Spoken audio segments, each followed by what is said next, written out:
Have you ever wanted to build your own record lathe? Just follow me as I design and build one inside a box. In the center of Leipzig, I share an old car workshop with a group of freelancers. We have turned it into our own co-working space. This is where I work alongside people doing other creative stuff. The goal is to build a lightweight, low-tech record embossing machine inside a suitcase. I'm using as many off-the-shelf parts as possible. Check out the previous episodes for all the details on the design process. If you like my content, you can support my channel via PayPal me. Today we will take a look at the feed unit. And this is what my first sketch looked like. I wanted to include a manual lowering mechanism, but I will cover that in the next episode. One side of the feed unit has a belt pulley. The opposite side holds a stepper motor mount. I wasn't happy with the linear guide on the round rods that I choose. I want to avoid any stuttering in the system. So I looked for alternative linear guide systems. And this is my final design.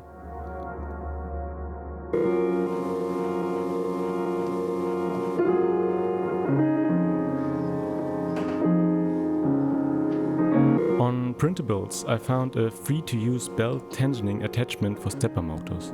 I will put the credits and link in the video description. It's an easy to print part and quickly to assemble.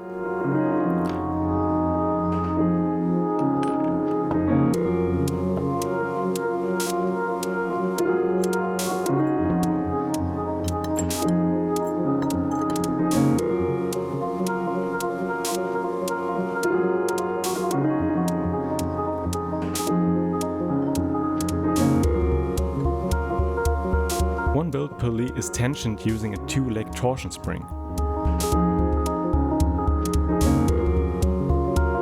On the other side of the feed unit, this belt pulley is mounted.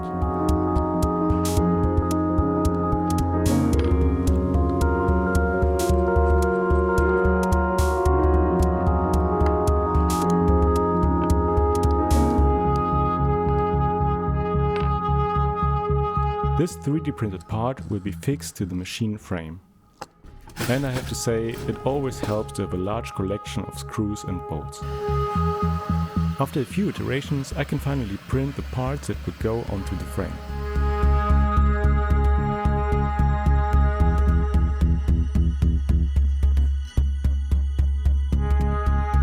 To mount them, I use bolts and angled connectors for aluminum profiles.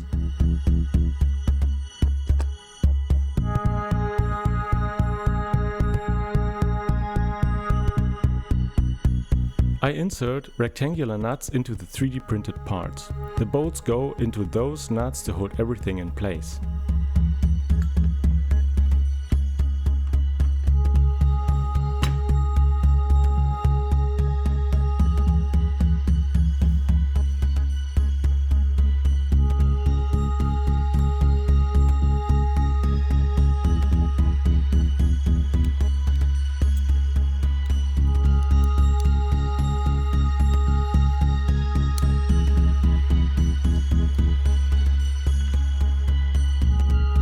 First, I need to loosen the frame so I can lift it on one side.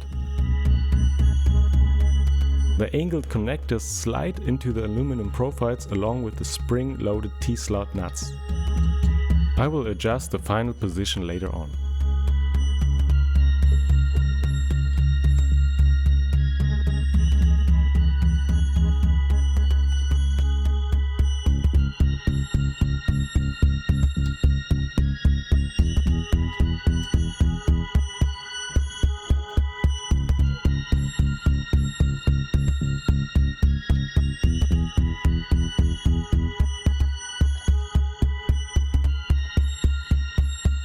Once both sides are in place, the frame can be lowered and reattached to the box.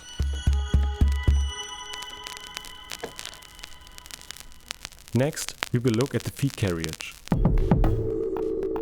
The belt is attached to a plate, which is connected to the carriages by another part. It's guided by two miniature carriages running along a linear metal rail.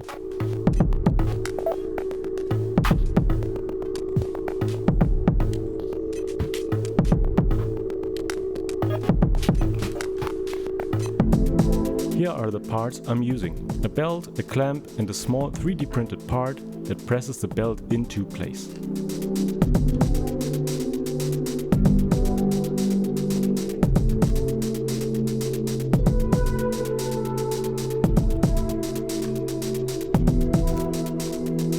To reduce vibrations from the motor, I'm trying out these kind of dampers.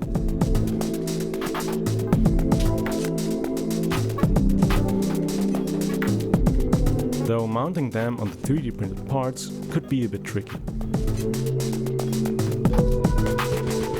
To install the belt, I have to remove the third belt wheel, then reinstall it.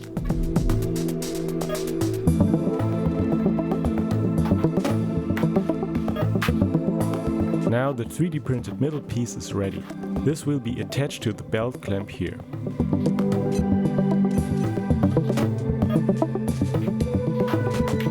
And inside this part runs the linear metal guide rail.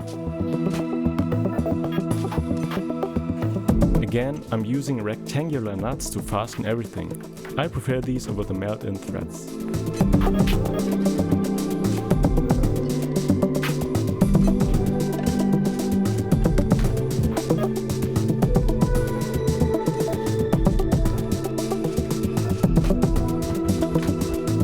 Another adapter part goes here. It will connect the two miniature carriages to the middle piece. This transfers motion from the bell to the feed unit's guide carriage.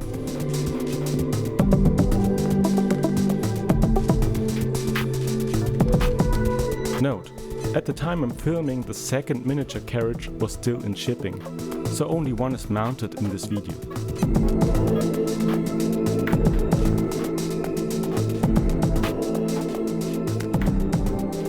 And finally, the feed unit is done, at least for now.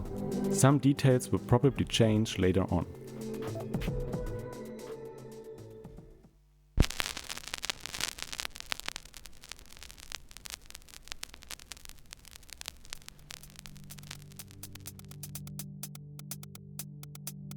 In the next episode, we will take a closer look at the lever arm and the lowering mechanism.